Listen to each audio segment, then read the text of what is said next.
Señal directa. Dando continuidad a este tema de el bosque Los Colomos, saludamos con mucho gusto en la línea telefónica al maestro Jaime Eloy Ruiz Barajas. Él es maestro, es ambientalista, es académico en la Universidad de Guadalajara y desde hace muchos años, pues un gran defensor en todo el tema del medio ambiente. Estimado maestro, ¿cómo está? Muy buenas tardes. Muy buenas tardes, a sus órdenes, Josefina, Belén. Sí, gracias. Maestro, en principio conocer, pues, ¿cuál es su punto de vista? Usted que es un especialista en este tema, pues a lo más reciente de lo que ha ocurrido con el tema de este bosque, que es esta colecta de firmas por parte del gobierno del estado de Jalisco para los ciudadanos para promover o tratar de poner un amparo federal. ¿Cuál es su punto de vista? Bueno, mi punto de vista concreto respecto a esta recolección de firmas, quiero sí hacer una observación que me parece pertinente, dado que el documento que reconoce la Procuraduría Social del Estado de Jalisco en su calidad de representante de toda la sociedad, pues me parece que es un documento muy escueto, inclusive conceptualmente trae un error, porque le llama a lo que es un bosque, le llama Parque Colomos, y entonces eso sí es un error conceptual que trae consecuencias. ¿Por qué? Porque un bosque urbano, que es un ecosistema, que por cierto en Colomos 1 y 2 en Guadalajara, pues ya es un bosque bien definido y fortalecido, con sus problemas desde luego, a diferencia de Colomos que apenas se está consolidando.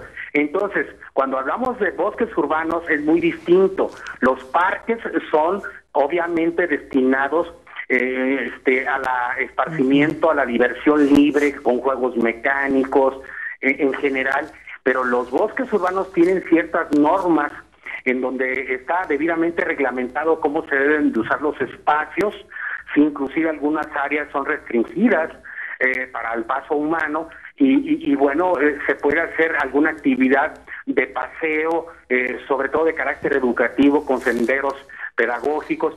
Sin embargo, en este sentido también se ve muy ambiguo el escrito de esta Procuraduría Social, porque también se hace un llamado a apoyar a los colomos, pero no dice en qué sentido y para qué. Es decir, se llama que se junten firmas, se lleve la credencial del elector, pero bueno, no se informa más acerca de la problemática real de los colomos, porque cuando tú juntas firmas, pues a la gente les tienes que enterar por escrito y la gente debe estar consciente qué es lo que está apoyando y por qué va a dar su firma y sus datos de su credencial de elector. No se trata seguramente de una iniciativa popular, porque quien valida esto pues es un órgano electoral que debe precisamente de exigir no nomás la credencial de elector, sino efectivamente un documento en donde esté muy claro que la ciudadanía se está enterando del problema y además se está enterando cabalmente de para qué le piden la firma. Es decir, ¿se va a interponer alguna denuncia, alguna iniciativa de ley? No, para nada se especifica en este documento, así es que es demasiado ambiguo, porque bueno, llamarle a la gente a que junte firmas, pues a lo mejor puede ser más que otra cosa mediático, ¿no? Claro. Maestro, le saluda Belén Zapata. Según tengo entendido, el bosque Los Colomos es un área protegida, además con la categoría de Área Municipal de Protección Hidrológica desde el 2007, ya nos lo confirmará usted, maestro. La pregunta es si esta categoría de ser un área natural protegida ¿no puede ayudar en este conflicto legal que han iniciado ya las autoridades para evitar que se construya vivienda al interior de este bosque? Bueno, definitivamente ha hecho falta apuntalar el sentido del régimen de propiedad, porque el área protegida en un momento dado no altera sustancialmente el régimen de propiedad, es decir, se te reconoce, si es que eres propietario legalmente, hablando, se te reconoce que eres propietario, pero estás sujeto a una serie de disposiciones y normas, sobre todo de carácter urbanístico, y de cómo debes de usar el lugar, ¿no? Esto no trastoca, pues, el régimen de propiedad. Tu propiedad sigue siendo la misma, pero sujeta a criterios ambientales.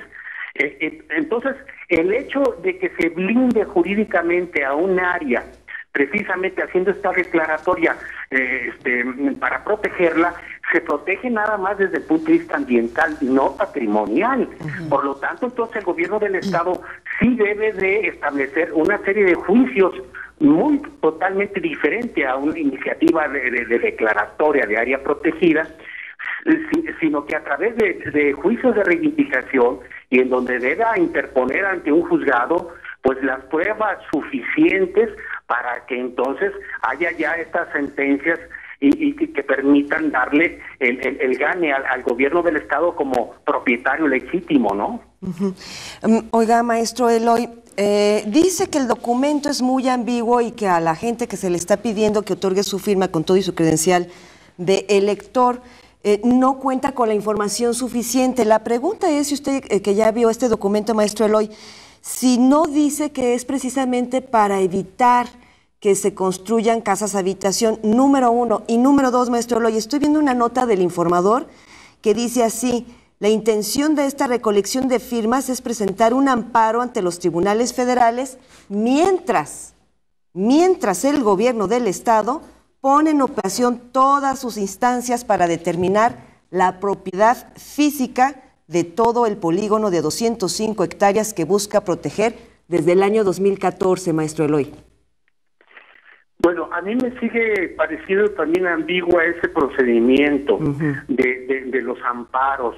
No, los amparos deben de ser muy concretos y deben de establecer toda la motivación y la fundamentación, es decir, deben estar bien motivados y fundamentados, y es justamente lo que se tiene que dar a conocer. ¿Para qué un amparo y cómo va a proceder este amparo?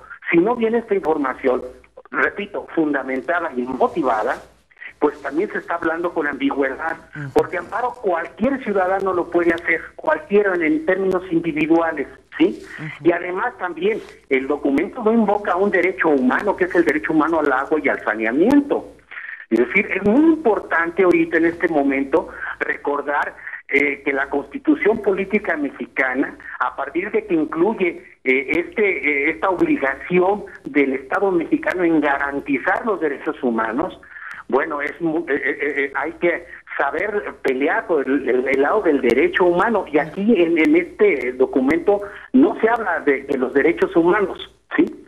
Así como tal, como derechos humanos, no se invoca a la Constitución en estos términos, y sobre todo al respeto de los tratados internacionales donde se obliga el Estado mexicano a garantizar estos derechos, ¿no? Por lo tanto, sí, hay mucha ambigüedad, falta más profesionalismo de carácter jurídico, y bueno, esto que sea una llamada de atención para que revisen bien los documentos, que hagan valer estas firmas, repito. Yo siento que si se trata de una iniciativa de ley, pues hay que dirigirse al Congreso del Estado, porque donde también hace mucha falta es un trabajo legislativo. Nuestros diputados están viendo pasar un problema bastante serio que afecta a la comunidad, y deberían de revisar muy bien las atribuciones de los tribunales. Es decir, es ilógico desde el espíritu de la norma que en materia de derecho procesal un juzgador le dé el gane a un particular para que siga violando normas. Eso obviamente es incongruente, y esto conlleva a crear un estado de ilegalidad, ¿sí? Y se pierde aquí pues la esencia del Estado de Derecho. Es decir, para nada un tribunal debe darle en un momento una sentencia que favorezca los intereses especulativos a un particular para que siga violando normas municipales, estatales, incluso federales. Esto no puede, no es posible, es inconcebible, es inadmisible, jurídicamente es contradictorio desde el enfoque del derecho procesal, y por lo tanto hay que decirle a los diputados: pónganse a trabajar, revisar esas atribuciones que tiene, en donde los juzgadores podrán en un momento dado decirle al particular: sí, lo que tú reclamas en un momento dado, ¿verdad? Tienes razón, pero sí y solo sí cumplas con las normas que te exigen y están establecidas por el municipio, el Estado y la Federación. Maestro, me parece muy interesante este elemento que pone sobre la mesa, el tema de los derechos humanos, porque como bien lo dice, precisamente la Suprema Corte de Justicia pues ha tenido algunas resoluciones bastante interesantes, precisamente privilegiando el tema de los derechos humanos, así que nada nos daría más gusto que este tema fuera llevado ante la Suprema Corte y quizá ahí pudiera darse un debate por demás interesante. Pero la pregunta, maestro, es en torno a lo que significa el Bosque Los Colomos para la zona metropolitana de Guadalajara y en general para el Estado. Me parece que también hemos perdido un poco de vista la importancia de este pulmón en nuestra ciudad. Lo que pasa es que es importante reconocer que el bosque de estos colomos es, mejor dicho, en una visión de cuenca hidrológica, se trata de la subcuenca Temajá-Colomos, que debe de medir aproximadamente un polígono de 8,000 hectáreas y que recaba cerca de 4 millones de metros cúbicos al año de agua. Esto es fundamental, por eso las declaratorias de áreas hidrológicas protegidas es porque precisamente el sistema de manantiales siguen abasteciendo a la ciudad, ¿sí?, desde el año 1901. Es decir, es una fuente natural de agua que tenemos que proteger y tenemos, por lo tanto, que regular la urbanización en su entorno y tenemos que aplicar las leyes que ahí están, nomás no se han aplicado. Hay un decreto, el 11.605, que precisamente este decreto lo aprobó el Congreso del Estado en el año 1984 y nadie le ha hecho caso. El problema no es de normas, las normas ahí están, está la ley de aguas nacionales donde se tienen que proteger los manantiales en un radio de 250 metros a su alrededor y se han autorizado edificaciones, plazas comerciales, etcétera, etcétera. Entonces, de ahí es que más bien el problema es de impunidad y el problema es ético porque los funcionarios no están cumpliendo lo que juran cuando toman posesión, que es de cumplir con la ley y hacer cumplir la ley. Ese es un problema de ese tipo. Maestro Jaime Eloy, hay muchas preguntas y también comentarios de la audiencia y poco tiempo. Rápidamente, maestro, entonces, ¿qué es lo que tiene que hacer el gobierno del Estado? No juntar firmas por lo ambiguo que está este documento, como lo está señalando, y actuar con todos sus expertos en materia jurídica y ambientalista para defender el bosque. ¿Eso es lo que tendría que hacer? ¿O expropiar? ¿Qué es lo que tendría que hacer? Bueno, mire, se expropia cuando los terrenos no pertenecen al gobierno, al Estado. O sea, no puede expropiarse a sí mismo el Estado. Se expropia una propiedad cuando efectivamente, ilegalmente, sí se corrobora que hay un propietario particular y que legalmente obtuvo ese predio, ¿no?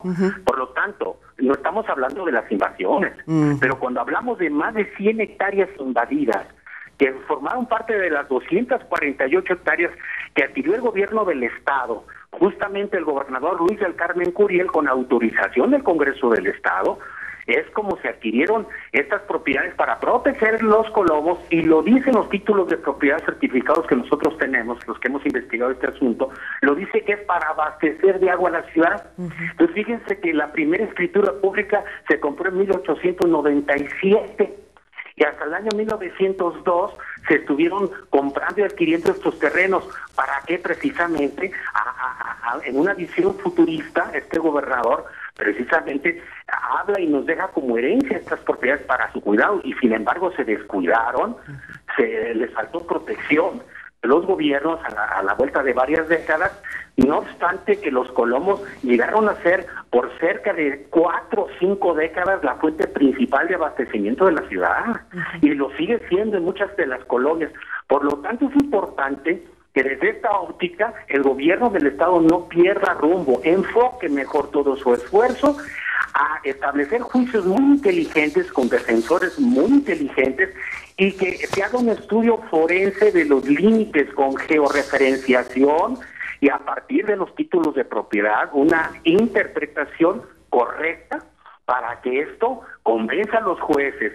Y si hay dudas en la responsabilidad de los juzgadores, hay que solicitar y hay que hacer inventarios de los procedimientos jurídicos para que por ahí no vaya a haber otros intereses, que es lo que más se ha evidenciado en este caso, porque no es el primer caso que tenemos en los colomos. Ya ha habido otros juicios que se han perdido, y ahí es donde el gobierno del Estado también tiene que auditar cómo y quiénes defendieron supuestamente el interés del Estado y en general de la sociedad, porque es un patrimonio social y ambiental el que estamos defendiendo. Y acuérdense que el problema del agua es un problema de seguridad nacional.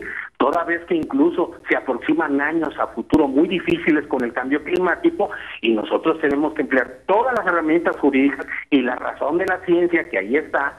No se puede dudar de la importancia hidrológica que tiene este lugar, toda vez que es una fuente natural de agua, que todavía sus manantiales abastecen de agua a la ciudad, y de ahí los jueces pues tendrán que ser revisados en sus procedimientos definitivamente.